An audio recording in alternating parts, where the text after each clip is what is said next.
Bomb ഭീഷണിയെ തുടർന്ന് നെടുമ്പാശ്ശേരി വിമാനത്താവളത്തിലും സുരക്ഷാ ഏജൻസികളുടെ പ്രത്യേക യോഗം ഇപ്പോൾ ചേർന്നിട്ടുണ്ട്. വിവരങ്ങളുമായി ഉമേഷ് കൂടി ചേരുന്നുണ്ട്. ഉമേഷ്, ഈ സുരക്ഷ ശക്തമാക്കാനുള്ള ചില തീരുമാനങ്ങളൊക്കെ യോഗത്തിൽ ചർച്ച ചെയ്തിട്ടുണ്ടോ? അത് തന്നെയാണ് ചർച്ച ചെയ്തത് വർഷ.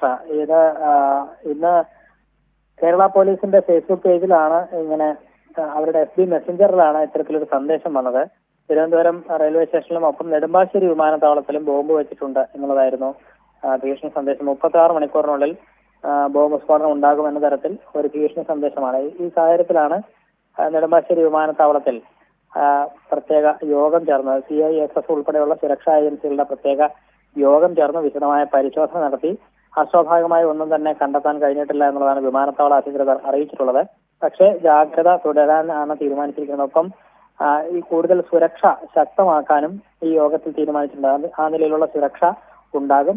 മറ്റൊരു തരത്തിലുള്ള ആശങ്കയ്ക്കും ഇടമില്ല എന്നുള്ളതാണ് വിമാനത്താവള അധികൃതർ വ്യക്തമാക്കുന്നത്. യാത്രക്കാരെ കൂടുതൽ ആശങ്കയിലാക്കുന്ന ഒന്നും തന്നെ ഉണ്ടായിട്ടില്ല. വിശദമായ പരിശോധന നടത്തിയതാണ്. അസ്വാഭാവികമായി ഒന്നും തന്നെ കണ്ടെത്താൻ കഴിഞ്ഞിട്ടില്ല. ഇത് വ്യാജ ബോംബ് ഭീഷണിയാണ് എന്നുള്ളതാണ് ഇപ്പോൾ വിമാനത്താവള അധികൃതരുടെയും നിഗമനം. എങ്കിലും പരിശോധനകൾ ഇനിയും തുടരും.